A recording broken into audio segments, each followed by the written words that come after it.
మొదటి కొరింథీయులు 2:9 నుంచి. ఇందును గూర్చి దేవుడు తన్ను ప్రేమించు వారి కొరకు ఏవి సిద్ధపరిచెనో అవి కంటికి కనబడలేదు, చెవికి వినబడలేదు, మనుష్య హృదయమునకు గోచరము కాలేదు అని వ్రాయబడి ఉన్నది. మరి దేవుణ్ణి ప్రేమించు వారి కొరకు మరి దేవుడు ఏమి సిద్ధపరిచాడో అవి మనకి కనపడలేదు. ఒకవేళ దేవుడు ఇది కనుక చూపించాడు అనుకోండి, లోకమంతా వచ్చేస్తా దేవుడి దగ్గరికి. మనకైతే దేవుడు వాటిని తన ఆత్మ వలన బయలుపరిచి ఉన్నాడు. ఆ ఆత్మ అన్నిటికీ దేవుని మర్మములను కూడా పరిశోధించుచున్నాడు. వావ్. అయితే ఈ పుస్తకం అనేది, ఈ పుస్తకము ఎవరికి బాగా అర్థమవుతుందంటే దేవుని ప్రేమించు వారికి. ఎవరికి అర్థమవుతుందంట? ఈ బుక్ ఇంకొకటి ఎలా ఉందంటే, this book is a mystery. అందరూ చెప్పండి, ఇది ఒక మర్మమైన పుస్తకము. యోహాను సువార్త 5వ అధ్యాయం 39 నుంచి 40 వరకు చదువుకుందాం. లేఖనములయందు మీకు నిత్య జీవము కలదని తలంచుచు వాటిని పరిశోధించుచున్నారు, అవే నన్ను గూర్చి సాక్ష్యం ఇచ్చుచున్నవి. దేవుడు చెప్తున్నాడు, ఇదిగో లేఖనంలో నిత్య జీవం ఉందని మీరు అందరూ పరిశోధించుకుంటున్నారు, ప్రార్థించుకుంటున్నారు, బోధించుకుంటున్నారు, మందిరాలు కట్టుకుంటున్నారు, ఆరాధించుకుంటున్నారు. అవి నా గురించి సాక్ష్యం చెప్తుంది. కరెక్ట్గా చదువుకోండి, నిత్య జీవం వస్తుందని. చదవండి. అయితే మీకు జీవము కలుగునట్లు మీరు నా యొద్దకు రానొల్లరు. వాళ్ళు చదవట్లేదంట, రీసెర్చ్ చేస్తున్నారంట. ఏం చేస్తున్నారంట? చాలా లోతుగా రీసెర్చ్ చేస్తున్నారంట అందులో జీవం ఉందని. మామూలుగా చదవట్లేదు, ఇలాగా పగలు రాత్రి కష్టపడి చదువుతున్నారంట. They are working hard to learn the scriptures.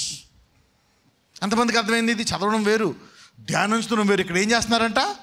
పరిశోధించుచున్నారు. ఏమన్నాడు 40లో? అయితే మీకు జీవము కలుగునట్లు మీరు నా యొద్దకు రానొల్లరు. అంటే ఇప్పుడు మీరు జీవము కలుగునట్లు నా యొద్దకు రారు. మరి పరిశోధించినా మీరు జీవం పొందుకోరు అంటే అర్థం ఏంటి? చదవండి ఇప్పుడు 41. నేను మనుష్యుల వలన మహిమ పొందువాడను కాను, నేను మిమ్మును ఎరుగుదును. దేవుని ప్రేమ మీలో లేదు. దేవుని ప్రేమ మీలో లేదు. మ్యాన్, దేవుడు ఏం చేస్తాడు? ఒక బాధపడు వాడిని తీసుకొస్తాడు, కష్టం ఉన్న వాడిని తీసుకొస్తాడు. నువ్వు బైబిల్ పక్కన పెట్టి, అవయ్యా గాడిలాగా ఉన్నావు, పని చేసుకోలేవా అంటే నీలో దేవుని ప్రేమ ఉందా లేదా? నీలో లేకపోతే ఈ బుక్కు, జీవం గల బుక్కు, నేను పరలోకానికి పోతా అంటే వెళ్తావా వెళ్ళవా? If you cannot love somebody, Bible is not for you. అందుకనే యేసుప్రభువు వారు కూడా అన్నారు, నేను వెళ్ళి ఎవరిని పంపిస్తాను? ఆయన మిమ్ములను సర్వసత్యంలోనికి పరిశుద్ధాత్మ చెప్తాడు. ముందు ఆత్మఫలము ఫలించు. అన్నిటికంటే ముఖ్యంగా ఏం ఫలించాలా? ఏ ఫలం ఫలించాలా? ప్రేమ అనే ఫలం ఫలించు. ఆ తర్వాత మళ్ళా చదువుకో. ఇప్పుడు నువ్వు ప్రేమ గురించి ప్రార్థించుకొని ఆ తర్వాత నువ్వు ఒకరోజు చదువుకున్నా పరలోకానికి వెళ్తావు. అందుకే అంటాడు, నువ్వు నన్ను తిట్టినా నేను క్షమిస్తానేమో కానీ పరిశుద్ధాత్మను దూషించిన వానికి క్షమాపణ, అతనే నేను నడిపిస్తాడు సర్వసత్యంలోనికి. అతనే వద్దండి నువ్వు బైబిల్ ఎలా చదువుతావు? మొదట దేవుణ్ణి ప్రేమించాలి. మొదట ఎవరిని ప్రేమించాలా? దేవుణ్ణి. తర్వాత ఎవరిని ప్రేమించాలో తెలుసా? ఈ మిక్కిలి బలహీనులలో అతను ఎందుకు పనికిరాడు? అప్పుడో పట్టించుకోడు వాడిని, డబ్బున వాళ్ళందరినీ పట్టించుకుంటారు. ఈ మిక్కిలి బలహీనులలో ఒకరికి మీరు చేస్తే ఎవరికి చేసినట్టంట? దేవుడు పరీక్ష పెడతాడు. God will test you. If you can do to this weak woman or this weak man or to this beggar whom nobody is blessing him, నువ్వు ఎవరికి చేసినట్టంట? నాకు చేసినట్టంట. అది చేసి వచ్చి బైబిల్ చదువు, నీకు లోతైన మర్మాలు కనపడతాయి. Okay, James read 1:22. మీరు వినువారు మాత్రమై ఉండి మిమ్మును మీరు మోసపుచ్చుకొనకుండా వాక్య ప్రకారము ప్రవర్తించువారునై ఉండుడి. ఎప్పుడు కూడా ఒకసారి వినకూడదు. అందుకే పరిశుద్ధాత్ముడు పని ఇంకోటి ఉంటుంది. ఏంటో తెలుసా? పరిశుద్ధాత్ముడు మీకు సర్వసత్యముగా నడిపించడమే కాదు, నేను చెప్పు వాటిని మీకు ఏం చేస్తాడంట? జ్ఞాపకం చేస్తాడంట. అంటే మళ్ళా బోధిస్తాడు. ఎప్పుడైతే మళ్ళా వింటావో అలాగా మాటికి వినువాడు చేయువాడిగా మారిపోతాడు. Faith cometh by hearing and hearing. అందుకే ఏదైనా వాగ్దానం పట్టుకొని అనేక సార్లు అడగాల, అనేక సార్లు దాన్ని విడిచిపెట్టకుండా కూడా ప్రార్థించాల. యేసు ప్రభువు వారు నన్ను బలపరచు అని గెత్సెమనే తోటలో ఎన్నిసార్లు ప్రార్థన చేశారు? 3 సార్లు చేశారు. ఒకవేళ దేవుడు 3వ సారి జవాబు ఇవ్వకపోతే ఎన్నిసార్లు చేసేవారు? 30 చేసేవారు. పౌలు ముళ్ళు తీసేయమని ఎన్నిసార్లు ప్రార్థన చేశాడు? కొరింథీయులు 1 అధ్యాయము 7వ వచనం. నాకు కలిగిన ప్రత్యక్షతలు బహు విశేషముగా ఉన్నందున నేను అత్యధికముగా హెచ్చిపోకుండా నిమిత్తము నాకు శరీరంలో ఒక ముళ్ళు. నేను అత్యధికముగా హెచ్చిపోకుండా నిమిత్తము నన్ను నలగొట్టుటకు సాతాను యొక్క దూతగా ఉంచబడెను. చదవమ్మా. అది నా యుద్ధ నుంచి తొలగిపోవాలనని దాని విషయమై ముమ్మారు ప్రభువును వేడుకున్నాను. ఎన్నిసార్లు ప్రేర్ చేశాడంట? 3 సార్లు. ఎందుకు 3 సార్లు చేశాడు? 3వసారి జవాబు వచ్చేసింది. ఏమని వచ్చింది? అందుకు నా కృప నీకు చాలు. నా కృప నీకు అంటే అర్థం ఏంటి? వేరుతో సహా తెలుగుపోవుటయే కృప. ఎలా పోయిందంటారా? అధికంగా హెచ్చింపబడ్డాడు పౌలు. అప్పుడు దేవుడు చెప్పాడు, నువ్వు హెచ్చింపబడ్డది నీకు ఎందుకు పెట్టానో తెలుసా? ముళ్ళు నీకు బాగా గర్వం వచ్చేసింది. నీకు ఇచ్చినటువంటి వరాలు, అద్భుతాలు, మర్మాలు నీకు బోధిస్తే నువ్వు ప్రేమ గలవాడివే, నన్ను ప్రేమించావు, నా కోసం చెప్పడానికి సిద్ధపడుతున్నావు, చారిటీ చేస్తున్నావు, బీదలకి ఇస్తున్నావు, విధవరాలకి ఇమ్మని చెప్తున్నావు, నువ్వు సంఘాలకి అన్నీ ఉన్నాయి. కానీ నీకు బాగా మర్మాలు, అద్భుతాలు జరగడం వల్ల అపోస్తుల కంటే గొప్ప అభిషేకం నీకు ఉంది కాబట్టి నీకేం పెరిగిపోయింది? గర్వము. అందుకనే గర్వం పెరిగితే, పేతురికి గర్వం పెరిగితే సైతానుడు వచ్చి ఏం చేశాడు? జల్లించాడు. ఇంగ్లీష్లో షిఫ్టింగ్. అలాగే ఇప్పుడు పౌలుకి పెరిగిపోతే ఏం చేశాడు? అపవాది వచ్చి గర్వం పెరిగిపోయిందని ఏం చేశాడు? పౌలు 4వసారి తగ్గించుకున్నాడు. తగ్గించుకుంటే దేవుడు దీనులకు ఏమిస్తాడు? దీనులకు ఏమిస్తాడు? కృప ఇస్తాడు. అంటే 3వ ప్రార్థన తర్వాత పౌల్లో ముళ్ళు ఉందా లేదా? యేసు ప్రభు వారు మొదట బలహీనంగా ఉన్నారు. 3వ ప్రార్థన తర్వాత దూత వచ్చి ఆయన్ని ఏం చేసింది? 3 కాదు, ఏలియా వర్షం రాకూడదని చాలాసార్లు ప్రార్థించాడు. ఆగిపోయిందా లేదా? ఆగిపోయింది. వర్షం రావాలని ఎన్నిసార్లు ప్రార్థించాడు? కొండ మీద. అంటే 7 మార్లు చేశాడా లేకపోతే ఇంకా 3 సార్లు చేసేవాడా? అందరూ చెప్పండి జవాబిచ్చే వరకు. అందుకే నువ్వు ప్రార్థించే ముందు ఆయన జవాబిచ్చేశాడని నమ్మితేనే ప్రార్థన మొదలు పెట్టాలి. ఇచ్చేసిన జవాబు పొందుకునే వరకు. సో దేవుని ప్రేమించే వారు ఇచ్చాడని నమ్ముతారు కనుక ఇచ్చే వరకు విడిచిపెట్టరు. So prayer is not how many times you do. సరే, ఇవన్నీ పనిచేయడానికి గల మూల కారణము పదము ఏంటది? దేవుని యొక్క ప్రేమ. ఇఫ్ యూ లవ్ గాడ్, నువ్వు దేవుని ప్రేమిస్తే అనేకుల్ని ప్రేమిస్తావు. అలా కేవలము భర్తను పిల్లలను కాదు, నీ బంధువుల్ని, తల్లిదండ్రుల్ని, సహోదరుల్ని కాదు. You will love the people there. ఈ రోజు నుంచి వరం మీ అందరికీ లోతుగా కలుగునుగాక. That is the key. దీంతో ప్రేమతో నువ్వు ఉన్నట్లయితే ఆత్మ నేను పరలోకానికి తీసుకెళ్తాను. ఈ వాక్యం విన్న వాళ్ళందరూ 100% పరలోకానికి వెళ్ళును గాక. దేవుడు ఉచితముగా నీతి ఇచ్చాడా? కష్టపడితే మనకి నీతి ఇచ్చాడా? కృప ద్వారా పొందుకున్నామా లేకపోతే మనం ఏదన్నా పని చేసుకొని పొందుకున్నామా? కృప ద్వారా పొందుకున్నాం. ఒక్కొక్కసారి ఇప్పుడు ఫ్రీగా ఇచ్చినందుకు మనకి కొంచెం విలువ ఉండదు. ఒక్కొక్కసారి దేవుడు అందుకే ఫస్ట్ ఆయనకి ఫ్రీగా ఇద్దామనే ఉంటుంది. మోషేకి ఫస్ట్ ఆయనే రాసిచ్చాడు మొదటి 10 ఆజ్ఞలు. మోషే పట్టుకొని కిందకి దిగాడు. కిందకి దిగితే వాళ్ళంతా అతనికి ఇష్టం లేని పని చేశారు. ఏం చేశాడు మనోడు? 2 పలకలనే. అలా ఎన్ని సంవత్సరాలు ఆలస్యమైంది? 40 సంవత్సరాలు ఆలస్యం. అందుకనే ఫలము అనండి, ఆశా నిగ్రహము అనండి. ఇదొక ఫలం ఫలించాలా. Bear the fruit of love, bear the fruit of self control. కానీ దేవుడు సంఘానికి కూడా ఫస్ట్ ఫ్రీగా ఇస్తే ఇంత ఫ్రీయా అని పట్టించుకోలేదు. కానీ ఈరోజు ఫ్రీగా వచ్చినయే మీరు జాగ్రత్తగా వాడుకోను గాక. God gives you free, know it, don't waste it. ఇప్పుడు ఆయన కృప ఉచితమే, ఆయన నీతి ఉచితమే, కానీ అది శరీరం అంతా ఖర్చు అయింది. ఆయన కుమారుని పరిశుద్ధ ప్రాణం అంతా ఖర్చు అయింది. Very precious, died on the cross. రోమిలికి రాసిన పత్రిక 3వ అధ్యాయము 25 నుంచి చదువుకుందాం. పూర్వము చేయబడిన పాపములను దేవుడు తన ఓరిమి వలన ఉపేక్షించినందున ఆయన తన నీతిని కనుపరచవలనని క్రీస్తు యేసు రక్తమునందలి విశ్వాసము ద్వారా ఆయనను కరుణాధారముగా బయలుపరిచెను. దేవుడిప్పటి కాలమందు తన నీతిని కనపరచు నిమిత్తము తాను నీతిమంతుడును యేసునందు విశ్వాసము గలవానిని నీతిమంతుగా తీర్చివాడనై ఉండుటకు ఆయన అలాగు చేసెను. కాబట్టి అతిశయ కారణమెక్కడా? అది కొట్టివేయబడెను. ఎట్టి న్యాయమును బట్టి అది కొట్టివేయబడెను? క్రియా న్యాయమును బట్టియా? కాదు, విశ్వాస న్యాయమును బట్టియే. కాగా ధర్మశాస్త్ర సంబంధమైన క్రియలు లేకుండా విశ్వాసము వలననే మనుషులు నీతిమంతులుగా తీర్చిబడుచున్నారని ఎంచుచున్నాము. నమ్మితే నీతిమంతుడువా? ఇంత సింపులా? ఇంతకాలం ఉపవాసం ఉండి కష్టపడి ఆశానిగ్రహాలు ఎన్ని పొందుకున్న వాళ్ళు కాదంట, విశ్వాసం ద్వారా పొందిన వాళ్ళు నీతిమంతులు అంట.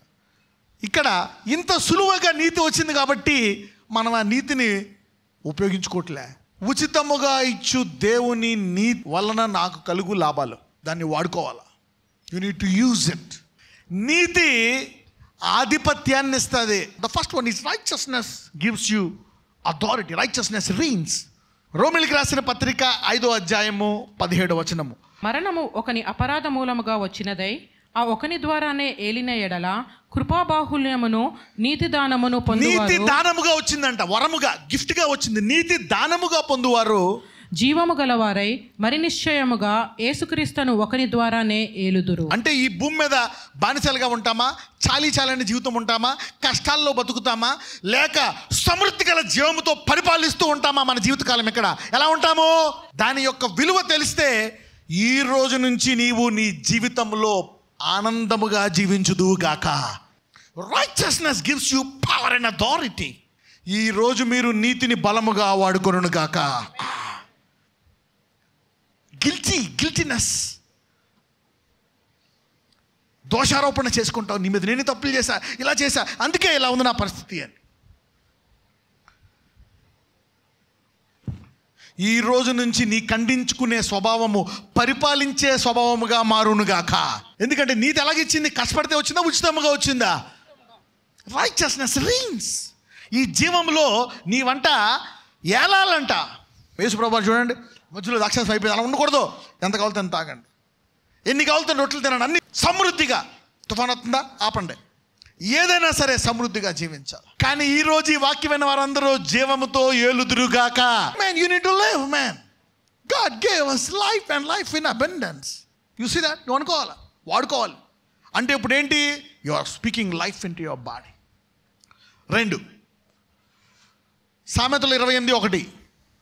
I'm going to give you 12 things how to use your righteousness. సామెతలు 28:1. ఎవడునూ తరమకుండానే దుష్టుడు పారిపోవును, నీతిమంతులు సింహము వలె ధైర్యముగా నుందురు. కానీ నీతిమంతులు అంటే ఎలా ఉంటారంట? సింహము వలె ధైర్యంగా ఉంటారు. ఈరోజు నీవు దేవుని నీతిని ధైర్యముగా ఉండినట్లు వాడుకుందువు గాక. Righteousness will give you a fruit of boldness. Will give you a fruit of bold. ఏమో నా భవిష్యత్తు ఎలాగో, నా ఫ్యూచర్ ఎలాగో, నాకు పెళ్ళి అవుతుందా, నాకు పిల్లలు పుడతారా, నాకు ఈ రిపోర్ట్లు నార్మల్ వస్తాయా, ఏంటి భయము భయము భయము. ఈ రోజు నుంచి మీ పిరికితనము ధైర్యముగా మారునుగాక. సో దేవుడు ఉచితముగా ఇచ్చే ఇది ఏంటి? ఇక్కడ సామెతల ప్రకారం ఈ నీతి, ఇది సంపాదించే నీతి, ఇది క్రియా సంబంధమైన నీతి సొలొమోను జ్ఞాన ప్రకారం. కానీ ఇప్పుడు కొత్త నిబంధనలో ఈ నీతి మనకి క్రియారూపంగా వచ్చిందా, వరముగా వచ్చిందా, దానముగా వచ్చింది? ఉచితముగా వచ్చిందా, మన కష్టపడితే వచ్చిందా? ఉచితముగా వచ్చింది. ధైర్యముగా ఉండు, దేవుడు నీకు 100% ఇచ్చునుగాక. ఇంకా నువ్వేం చేయడానికి అవకాశం ఉండదు. So righteousness will not make you do a wrong. నువ్వు తప్పు చేయాల్సిన అవకాశము ఉండదు. ఇప్పుడు ధైర్యంగా ఉంటావు, నీకు ఇస్తాడని తెలిసినప్పుడు. 3 సామెతలు 10:2. భక్తిహీనుల ధనము వారికి లాభకరము కాదు, నీతి మరణము నుంచి రక్షించును. నీతి దేని నుంచి రక్షిస్తుందంట? మరణం నుంచి. Number 1, righteousness reigns. Number 2, righteous are as bold as lion.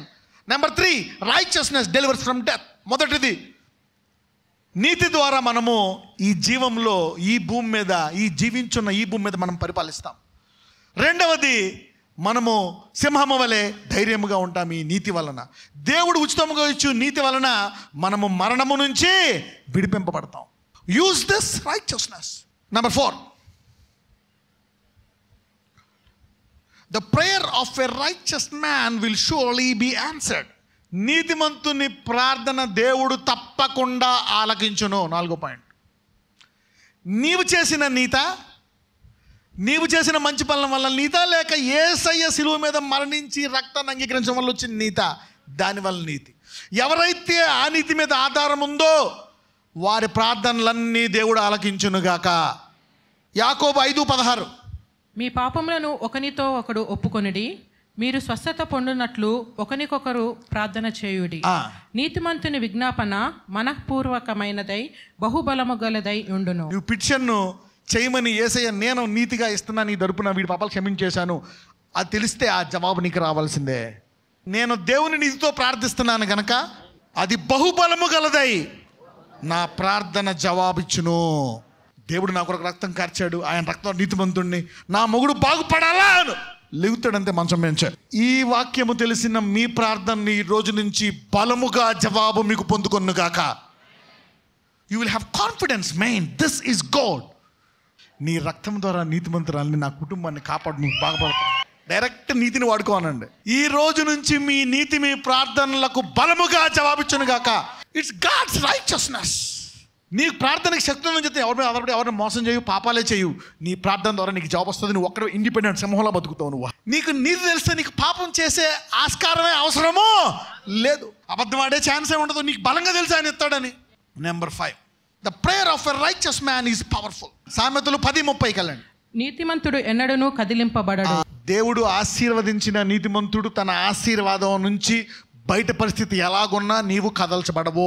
నీ ఆశీర్వాదంలో నీవు నిలకడగా నీ భర్త పిల్లలతో క్షేమముగా ఉంటావు. ఇది ఎవరి నీతి? దేవుని నీతి. లోకంలో కష్టాలున్నా, లోకంలో ఆర్థిక మాంద్యం ఉన్నా, దేవుని నీతి నాకుంది కాబట్టి నేను కదిలింపబడను. ఇది నీవు సంపాదించిన ఉచితంగా వచ్చిన నీ ద్వారా వాడుకునేవా? ఎన్ని ఉచితంగా వచ్చే నీ ద్వారా దీన్ని వాడుకోవాలి. God is telling use this. Number 6, నీతిమంతుల మార్గము యెహోవా ఎరుగును. 1 కీర్తన 6వ వచనం. నీతిమంతుల మార్గము యెహోవాకు తెలియను, దుష్టుల మార్గము నీతిమంతుల మార్గము యెహోవాకు తెలియను అంటే ఏంటి? నీ మార్గం నీ జీవితకాలం అంతా ఇన్సూరెన్స్ చేయబడ్డది. నీకు ఇన్సూరెన్స్ అవసరంలే. ఇన్సూరెన్స్ ఎవరికి? నేను ఉంటానా పోతానా ఎప్పుడేం జరుగుతుందో. నీ మార్గం దేవుడికి తెలుసు. నీ జీవితం అంతా కృపాక్షేమములే నిన్ను వెంబడించునుగాక. అవన్నీ దేవుడు ముందుగా వెళ్ళి సరళము చేసేశాడు. ఎవరి నీతి? నీ నీతే, ఆయన నీత? ఆయన నీతి నువ్వు పొందుకున్న ఉచితంగా, క్రియామూలంగా కాదు. అందరూ చెప్పండి, నేను బతుకు దినములన్నీ కృపాక్షేమములే నా వెంట వచ్చును. ఎందుకంటే దేవుడు నాకు ముందుగా పోయాడు. He went before and he cleared my way. Okay, 7. 11వ సామెత 8వ వచనము. నీతిమంతుడు బాధ నుండి తప్పింపబడును. నీతిమంతుడు ఏమవుతాడంటే, మీరందరూ కూడా నీ కష్టాలే అనుకుంటారు. ఎప్పుడైనా నేను నీతిమంతుడిని ఎందుకున్నా ఈ బాధలో పోవాలి ఎప్పుడైనా స్టాండ్ తీసుకున్నావా? ఈరోజు మీ నీతిని వాడుకుంటున్నారో ఇదెంత శక్తివంతో మీరు రుచి చూసి తెలుసుకోబోతున్నారు. ఈరోజు నీ నీతి నీ స్వనీతిని బట్టి నీకు కష్టాలు ఉన్నాయేమో. ఈరోజు దేవుని నీతిని బట్టి చూద్దాం. నీతిమంతుడు బాధ నుండి ఏమవుతాడంట? తప్పింపబడతాడంట. దేవుని యొక్క నీతిని బట్టి డిమాండ్ చేయొచ్చా, చేయకూడదా? చేయొచ్చు. అంతే చెప్తున్నాను. ఇక్కడ ఎన్ని ఉన్నాయి వాగ్దానాలు. నువ్వు కష్టపడే కాదు, దేవుని నీతి వల్ల వచ్చే వాగ్దానాలు. ఒకవేళ నువ్వు అడిగితే దేవుడు ఏమంటాడు? ప్రభువా నా ఈ బాధ నుండి తప్పించు అంటే దేవుడు ఏమంటాడు? ఆమేన్ అంటాడు. తప్పిస్తాడు, తప్పించడా? 11వ సామెత 11వ వచనం. Proverbs 11:11. యథార్థవంతుల దీవెన వలన పట్టణమునకు కీర్తి కలుగును, భక్తిహీనుల మాటలు దానిని బోర్ల దోయును. 19 కూడా చదువమ్మా. యథార్థమైన నీతి జీవదాయకము. యథార్థమైన నీతి జీవదాయకమంట. అంటే దేవుడు నీతి వల్ల వచ్చు జీవాన్ని ఎవరైనా ఆపగలరా? ఆపలేరు. ఇంకోటి ఎవరు ఉంటారో తెలుసు? ఒక వాక్యంలో నీతిమంతుడి యొక్క నోరు అంట జీవపు ఊట. నీవు ఈరోజు మీ పక్కింటికి కానీ ఎవరింట్లోకి కానీ ఆ రోగం పోవాలా, నీ కష్టాలు పోవాలా అని పోవాలనే మాట అంటే అది జరుగునుగాక. అంటే వారిలో ఉండే మరణము పోయి ఏమొస్తుంది వారికి? నీలో నీతి ఉంది, ఈ రోజు నుంచి నీ జీవాన్ని వాడుకొందువుగాక. Many things happen when you speak. ఈ రోజు నుంచి మీ నోటిని మీరు వాడుకొందురుగాక. ఇఫ్ యు నో జీసస్, ఆయన నీతి వలన ఈ నోట్లో ఏముందంట? జీవం. Proverbs 10:24. ఓకే, నీతిమంతులు ఆశించున్నది వారికి దొరుకును. ఒక్కొక్కసారి ఆలస్యం అవడంతో ఏమనుకుంటావు తెలుసా? అది జరగదేమో అనుకుంటావు నువ్వు. అసలు యాక్చువల్గా యేసు ప్రభువుని అంగీకరించిన వాళ్ళందరూ ఆశలో నెరవేరి తీరాల్సిందే. ఏమనుంది అక్కడ చూద్దాం మళ్ళీ. Let us read the scripture there. నీతిమంతులు ఆశించున్నది వారికి దొరుకును. నీతిమంతులు ఆశించినది వారికి దొరుకును. చూడండి ఏముంటుందో. The desire of the righteous shall be granted. The desire. ఆయన నీలో ఉండే తలంపులన్నిటినీ లెక్క పెడుతున్నాడంట, తెలుసుకుంటున్నాడంట. The desire of the righteous. మనం యేసు నమ్మిన వారు మనం ఏమనుకుంటాం, అబ్బే మనకి ఇది లేదు. కానీ నువ్వు ఎప్పుడు కూడా నువ్వు బలపరుచుకోవాలా. మన ఉచితమైన నీతి నాకు ఇచ్చాడు కాబట్టి నా ఆశ నెరవేరాలని మనసులో నీవు అనుకోవాలా. If you talk it will happen. It will happen. అందరూ చెప్పండి, కొంచెం ఆలస్యమైన నేను ఆశించింది నిశ్చయముగా దొరుకుతుంది. ఎందుకంటే నా దగ్గర ఉన్నది నా స్వనీతి కాదు, యేసయ్య రక్తము ద్వారా ఉచితముగా వచ్చినటువంటి నీతి. It will come to pass. ఏదైతే నువ్వు కష్టమని అనుకుంటున్నావో దేవుని నీతి మూలముగా దేవుడు ఆ వాంఛను తీర్చునుగాక. God will grant it. సామెత 14:34 నీతి జనములు ఘనతకెక్కుటకు కారణము. Righteousness exalteth. నీతి జనములు ఏమవుతారంట? ఘనతకెక్కుటకు కారణమవుతారంట. మనం ఆయన్ని ఎందుకు కనపరచాలో తెలుసా? మనం ఆయన్ని కనపరచాలి. ఎందుకు కనపరచాలో తెలుసా? నన్ను కనపరచు వానిని నేను కనపరుతును. ఎంతమందికి అర్థమైంది ఇది? When you honour God, he will honour you. దేవుడు అబ్రహాము రా అంటే అబ్రహాం అన్ని విడిచిపెట్టి వచ్చేస్తున్నాడు. అంటాడు అబ్రహాంతో, అబ్రహామా నువ్వు నా పేరు వెంబడిస్తున్నావు కాబట్టి నేను నీ పేరుని గొప్ప చేస్తానంటాడు. ఎవరైతే యేసుని అంగీకరించారో నీ పేరు గొప్ప అవ్వాల్సిందే. నీ నామము గణపరచబడి ఆయన గణపరిస్తే ఇంకా గొప్ప ఘనత కలుగును గాక. When you receive the honour, God will be exalted more. నీతి జనములు ఘనతకెక్కుటకు ఏమవుతుందంట? రోమిలికి రాసిన పత్రిక 4:16. ఈ హేతువు చేతను ఆ వాగ్దానము యావత్ సంతతికి అనగా ధర్మశాస్త్రము గలవారికి మాత్రము కాక అబ్రహామునకు ఉన్నట్టి విశ్వాసము గలవారికి. అబ్రహాముకు విశ్వాసం ఉచితంగా వచ్చిందా, కష్టాల వల్ల వచ్చిందా, ఏదన్నా చేస్తే వచ్చిందా? అబ్రహాము దేవుని నమ్మెను, అది అతనికి క్రియల మూలంగా. దేని మూలంగా వచ్చింది? అబ్రహాంకి విశ్వాస మూలముగా వచ్చింది. ఓకే, కాబట్టి అబ్రహాములో వాగ్దానము గ్యారంటీగా నెరవేరిందా లేదా? ఈ హేతువు చేత ఆ వాగ్దానము యావత్ సంతతికి అనగా ధర్మశాస్త్రము గలవారికి మాత్రమే కాక అబ్రహామునకున్నట్టు విశ్వాసము గలవారికి కూడా దృఢము కావాలనని చదువమ్మా. కృపను అనుసరించినదై ఉండునట్లు అది విశ్వాస మూలమైనదాయను. అంటే విశ్వాస సంబంధులందరికీ వాగ్దానము గ్యారంటీగా నెరవేరుతుంది. అంటే ఎవరైతే అబ్రహాము దేవుడు నమ్ముతారో నీవు పట్టుకున్న వాగ్దానము నీకులో గ్యారంటీగా నీకు నెరవేరునుగాక.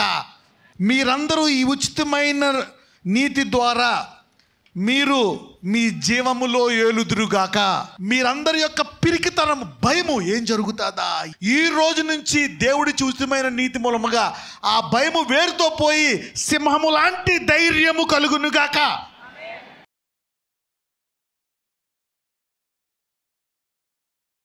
నజరేయుడైన యేసయ్య ఉచితముగా నీవు ఇచ్చిన కృప ద్వారా మేము నమ్ముచున్నాము కనుక ఈ వాగ్దానాలు నెరవేరినట్లు ప్రార్థిస్తున్నాను. మనం ముఖ్యంగా నార్మల్ రిపోర్ట్స్ను దయచేయండి, కొత్త అవయవాలు దయచేయండి, ఇదిగో కుటుంబంలో శాంతిని దయచేయండి, నార్మల్ రిపోర్ట్స్ దయచేయండి, గొప్ప అద్భుతాలు దయచేయండి.